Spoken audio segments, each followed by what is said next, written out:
nós também temos inzet de KPA, também MA, AT, K9 e Marinheiro Squadron.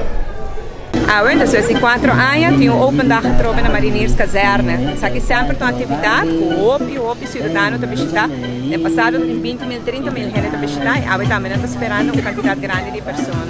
Você mira que verdade a pandemia atrás de nós, nós trocamos que tem evento na China, para agora que não trovetei. E nós por aí pista de Kiko Tour está tomando lugar aqui. Kiko Tour é atividade que tem fora nós mostrando nos jovens. Está de boto também, nós vai de helicóptero, agora nós vai mirar demonstração de ataque por encontrar o mesmo que importante também para ver que o programa Australia em Aruba também tem um espaço setup que não reaccionar em caso de calamidade. E me dá a invitação sobre o como vai vir um dia importante e se é que não logra perdurar para outro ano, poner em boa agenda dia 1 e meio. Essa atividade é sumamente interessante e socialmente para os